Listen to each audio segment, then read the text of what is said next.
Blare of thunder roused me from my sleep. He was rolling through the mountains after he woke me up, leaving no doubt as to why I woke up, although everything else was hazy. Daytime sleep always does that to me. It makes me sluggish and disoriented.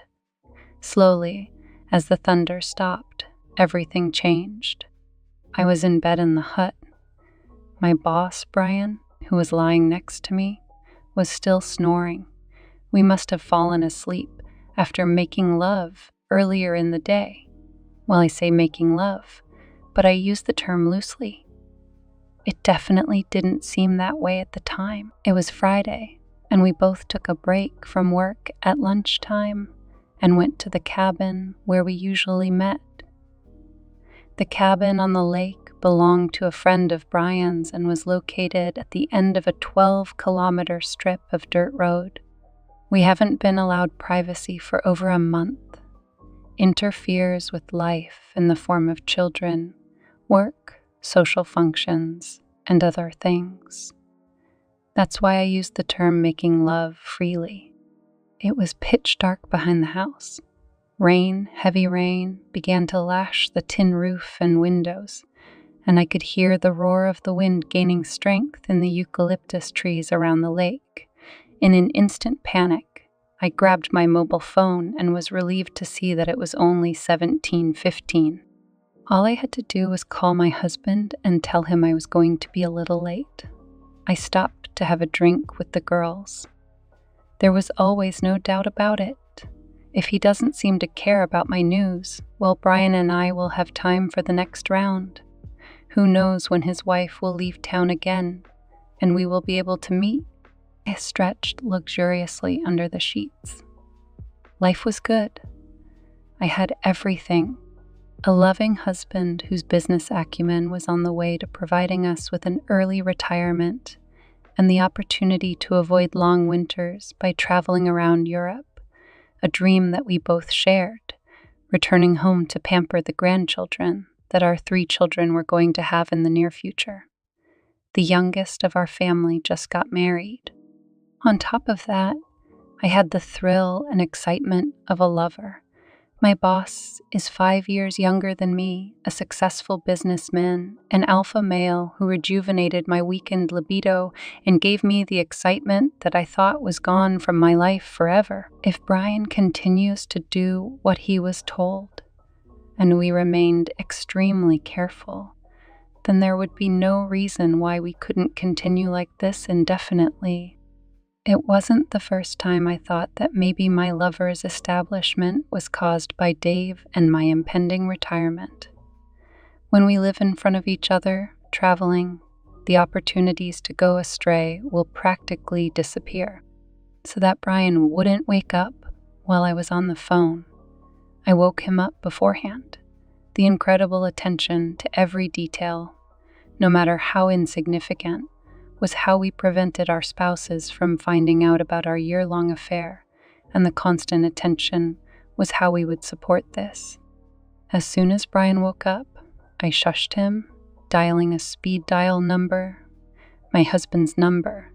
When it rang, I lazily hoped there wouldn't be another thunderclap. Perhaps the storm hasn't hit our city yet. I decided to minimize the risk by being brief. The home answering machine clicked on, and I was relieved to start saying that I was stopping for a couple of martinis with the girls. I would be home around 7 or 8. As soon as the words left my lips, I heard Dave pick up the phone. What he said was simple and frightening. What about my birthday? Oh my God. Was I so distracted by my planning and my boss that I forgot about his important day? I'm not a monster. I could easily put myself in his place and imagine how I would feel if he got up in the morning and forgot to wish me many happy returns. The problem was that I hadn't planned anything. It's time to think quickly. Assure him that I'll be home in 15 minutes and I'll buy him something on the way and distract him. Relying on his mercy and condemning my fickle memories, I told him that I would be home within an hour. To hell with the speed limit. And what's the point of having a fancy fee if I can't push it on a wet dirt road? I shouted to Brian that I was leaving when I got out of bed, threw on my clothes, and raced through the almost horizontal rain to my car, which wouldn't start.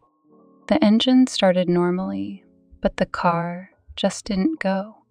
The warning light, which I recognized as a general engine malfunction, was burning orange. I felt my blood pressure rise by at least 15 points, but the plan was quickly formed. I have to convince Brian to give me a lift around the corner from home, and then I'll tell my husband that I took an Uber at the bar. I was sure Brian wouldn't mind stopping while I was shopping for presents. I returned to the cabin just as Brian's phone rang. After hearing Brian's conversation, I realized that his wife had returned home early from a trip and was wondering where he was. He looked pretty relaxed when he said he had to finish half an hour's work, so he would be home in an hour. I pushed him out the door and immediately shivered. It was cold. Since I arrived at the hut, the temperature has dropped sharply. As soon as he turned on the headlights, I noticed that the snow mixed with the icy rain. The evening really turned into a terrible one. Thank God Brian's car started up. He pulled out onto a narrow gravel strip and headed south. While I was waiting for the heater to warm up the interior of the car, I was thinking about what I had a premonition since I called home. I've researched it. Then it dawned on me. Dave didn't express disappointment or even surprise that I'd forgotten about his birthday. If things had changed, I would have been angry despite our increased sexual activity. I knew that over the past year we had emotionally separated, but I couldn't believe it was so obvious. If this is the case, then this is a serious security breach. My research on novels has shown that one of the main keys to infidelity is sudden emotional detachment. Another reason to take Dave's socks off when I get home. For the second time in half an hour, I was woken up by a huge crash. Everything happened so fast that it took me seconds to figure them out. We were driving along a steep stretch of road with U-turns. Where the road widened, the wind must have shifted a dead branch that completely shattered Brian's windshield. In a panic, he hit the brake and slid down to the shore. It was lucky because there was a cliff on the other side. Rain poured through the window.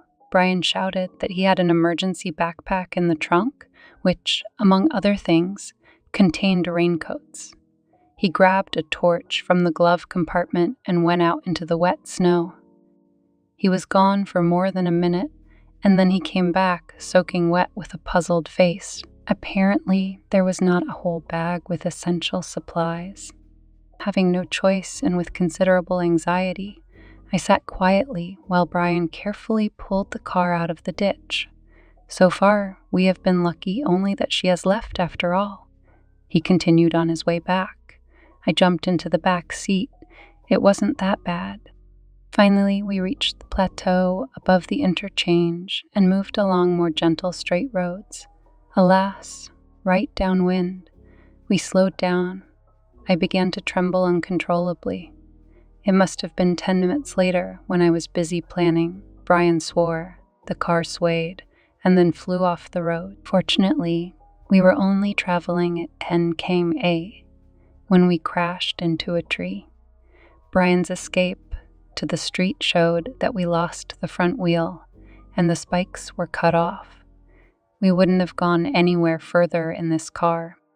Not for the first time, my anxiety escalated, and I began to worry about my physical as well as emotional safety. I was wearing only an office uniform consisting of a straight skirt, panties, a thin blouse, and a jacket designed for appearance, not for warmth. In this weather, I won't stay dry for 10 seconds. Brian was worse than me. He was already soaked. While we were discussing what to do, he kept the engine running with the heater on. We discussed the options. Both of our cell phones were useless. Brian estimated that we were about 7 kilometers from the cabin and about 5 from the highway. This meant that we were about 2 kilometers from the place where another dirt road branches off. We knew that no cars would approach the isolated lake on this stretch of road tonight, but the connecting road should be busier. In the worst-case scenario, we could continue driving on the highway and stop someone. Brian looked at the dashboard. The good news was that we had enough fuel to keep the heater running all night. The bad news was that the engine temperature warning light had just come on. Brian assumed that the tree we climbed into had broken through the radiator. In his opinion, the engine will overheat and jam in less than 15 minutes. The walk was our salvation, and instead of risking cooling our bodies in anticipation of the inevitable, we decided to start walking right now. I thought about criticizing Brian for the poor maintenance of his car and for his driving skills, muttering something about Friday the 13th. He opened the door again, and I followed him outside. It was just as awful outside as it seemed. It was horizontal sleet with strong gusts of wind. I got wet in seconds. Brian, with a single flashlight, walked forward at a brisk pace, forcing me to almost run to keep up, to distract myself from the stinging wet snow. I wondered what Dave was thinking at that very moment. He might have thought I was having trouble finding a taxi and I couldn't call because my phone broke. It would stop him from worrying for a while, but knowing Dave, at some point he would start to worry. In desperation, I hoped it meant that when I finally did show up, he would feel so relieved that he would accept any pathetic excuse I could come up with at that moment. The fast pace made me warm up a little, but not for long. Soon I began to tremble uncontrollably, and every shard of wet snow felt like a needle prick into my face and hands. Brian wasn't feeling any better, and I almost ran into him when he tripped. When we came to the intersection of a more used dirt road, going to the right, we stopped, and I hugged myself, hiding my hands under my arms. I could feel my icy skin even through my jacket and blouse. With a hopeful glance over my shoulder, I followed Brian towards the highway. I knew it was a race against time right now. We couldn't count on someone driving on a dirt road, so it was just a race against the cold on a bitumen road. We hadn't gone 50 meters when Brian stumbled again. This time it took him a while to get up. He accepted my help, but shook off my hand as soon as he got up. I couldn't understand what he was accusing me of. We resumed our march. Our rapid steps were a thing of the past. Suddenly, the wind abruptly stopped, and light snow began to fall. The relief from this was instantaneous, but it highlighted the continuous chattering of Brian's teeth. The other sounds he made me realize that he was really struggling. Every time he stumbled, he needed more time to move on. Finally, the moment came when he stumbled and went down, rolling on his back on the road. I grabbed his flashlight when he rolled away from his lying body and immediately noticed that his hands and face were ghostly white. He begged to be allowed to lie down and just sleep. I knew that if I let him do this, he would die. With numb and clumsy fingers, I pulled the phone out of my pocket to check if we had a signal, but it was wet and discharged. Then there was an answer to my prayers for salvation. Suddenly, we were flooded with the light of a car driving on the road behind us. He braked hard so as not to catch us because we were in the middle of the road. A burly man jumped out from the driver's side of what turned out to be a white van. A man in his 30s, probably a little sloppy. The van has definitely seen better times. He opened the sliding door and motioned us inside. It was one of those vans where there were only seats in the front, and there was an empty seat in the back. The floor was scratched and scuffed, suggesting that it was a cargo van. The presence of 2 cardboard boxes of different sizes confirmed this theory.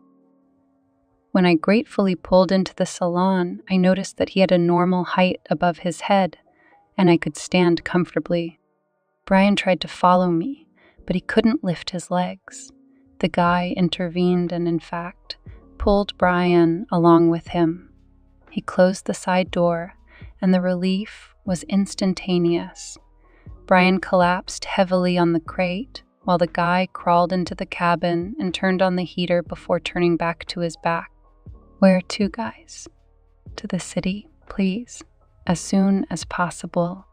A sly animal smile flashed across the dirty face of the guy. My heart skipped a beat. Have Brian and I gone from frying pan to fire? The guy was in charge and he knew it. Our life or death hung in his hands. He could have thrown us both out of the van, very likely. In our current state, none of us were strong enough to stop him.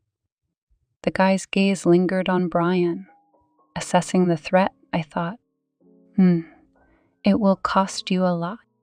I started fumbling in my soaked purse. "You can put that little thing away. I don't need your money." "What do you want then?" The last was said through chattering teeth. Looking at Brian with his piggy eyes, the driver said, "It would be nice to make me feel good." I guess he thought Brian and I were husband and wife. I looked at Brian, defending myself from the driver, hoping that he would rush to my defense. Brian's eyes flashed, but he continued to tremble all over, and his face still had the sickly pallor that I saw in the light of the lantern. I wondered how far he would go to defend my honor. There was a silent answer to this question when he looked at me with pleading eyes. We both knew I could survive the delay when I got into a warm bath, but he probably wouldn't. However, his silent plea made me lose the respect I still had for him. It turned into an equal amount of contempt and hatred. "I'd rather disappear than be around you. Even if you force me, you'll have to deal with us so that my husband doesn't track you down later." The guy looked at me strangely. It was partly mockery, partly amusement tinged with disgust. "I wasn't talking to you." 5 simple words, and the game has completely changed. It took Brian a lot longer than me to figure out what was going on, but when he realized it, his face, oddly enough, turned pale. Soon, the erratic movement of his trembling turned into a distinct shaking of his head, which, as we all knew, was the only defense he could use if there was a push. A sudden wave of hatred swept over me. It's all Brian's fault. If he hadn't crashed that stupid car, I would have come home dry 2 hours ago. I could deceive my naive husband by telling him that I decided to find him a birthday present on the way back from the bar. If I had distracted him in my favorite way as soon as possible and stayed up half the night, he would soon have stayed where he usually is, a happy husband. Then my only problem would be to make sure he didn't notice how sloppy I was. Now I was going to arrive more than 3 hours late, soaking wet, without a gift and in the wrong mood to distract Dave. This meant that there were some rather awkward questions to answer, and it's all Brian's fault. I got up with difficulty, walked over to the hunched Brian, grabbed his hands and held them behind his back. He turned his head and looked at me with despair, with a kind of anger. Our so-called rescuer smiled and came up to us, unbuttoning his fly as he approached. Brian shook his head weakly from side to side, but all in vain. "Don't bite," he warned with a cruel smile. I didn't really want to watch, but I could hear Brian wheezing and trying to catch his breath. I was wondering if he saw the similarity and irony of his situation. I was hurt, uncomfortable, and humiliated. I knew exactly what I was going through with Brian, and despite the terrible circumstances, I smiled. Luckily for Brian, Our Savior must have been even more desperate than Brian. I lost interest in all this and sat in the front passenger seat where it was warmer. The driver zipped up and joined me in front, smiling broadly to pull the van onto the road and drive towards the city. Although Brian lived closer, I asked the driver to drop me off first and then gave him Brian's address. The driver could have taken Brian inside to his wife to answer some, I suspect, difficult questions. Where have you been? Why are you so late? What's that on your chin? Despite the heater in the old van, I felt my strength waning, so I was very happy when we drove up to my house. I nodded to our Savior, who just muttered, "Happy Friday, the 13th. With one last contemptuous glance at Brian, I ran to my safe port. I had no idea what I was going to say to Dave, but it could wait. My hands were so numb that it was difficult for me to get the key out of my purse, so I leaned on the doorbell. Nothing happened. I wanted to cry, but I couldn't. This will only raise new questions for Dave.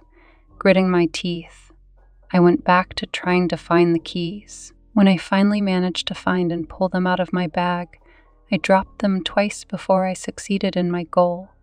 Once inside, I shouted to Dave to help me, but the lights in the house were off. He must have gone looking for me.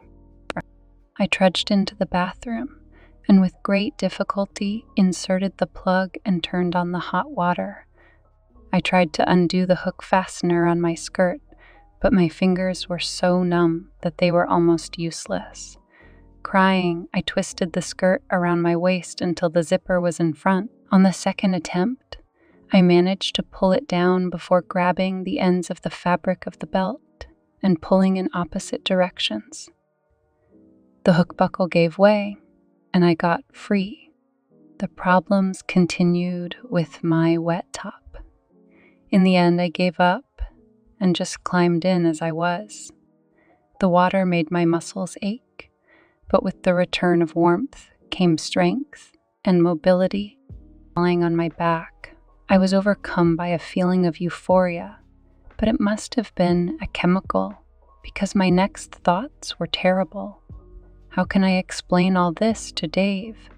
Glad that I was physically safe and confident, that I could fool my naive husband if he asked too many unanswered questions. I closed my eyes and thought what I would buy for Dave tomorrow. Suddenly my eyes flew open. I felt alarm. I knew I was sitting in the water, which was splashing around the edge of the tub. It was Friday, the 13th. I've known this since Dave pointed it out to me at breakfast. Although immersed in planning my day with Brian, I barely paid attention to Dave's words. So what's so special about him being the 13th?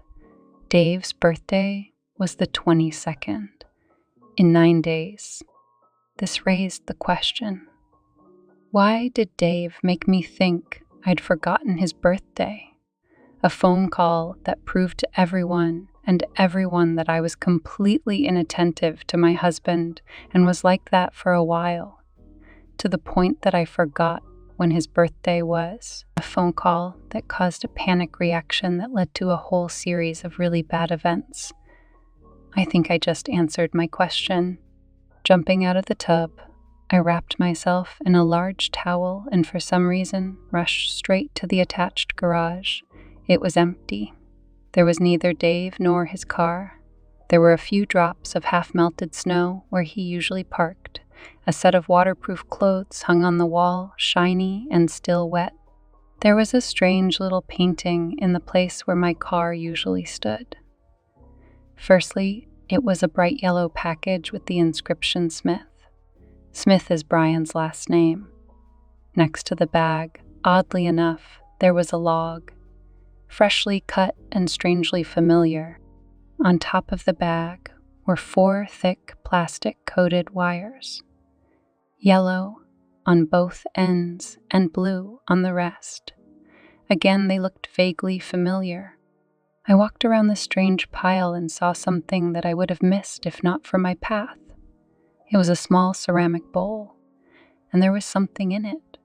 There were 3 wheel nuts in a circle around the bowl. When I lifted the cup, I saw that Dave's wedding ring was in it.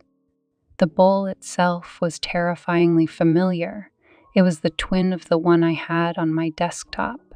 My aunt gave us this set as a wedding gift many years ago. Now I knew what the expression "blood turns to ice in your veins" meant. Wave after wave of chills swept over my newly warmed body. Memories came flooding back about 6 weeks ago, when I returned from an afternoon date with Brian, and the receptionist told me that my husband came in at lunch, waited in my office for a few minutes before leaving without saying a word. The fact that he saw my rings was evidenced by the sight of his wedding ring in the same bowl on the floor of our garage. The fact that he guessed the meaning of the fact that I put them there is confirmed by the rest of the stack in recent history. The sequence of my fall suddenly became clear to me. I was extremely careful not to use any electronic means of communication with Brian. I knew that Dave's discovery of my affair would devastate him and end my marriage, which in turn would devastate me.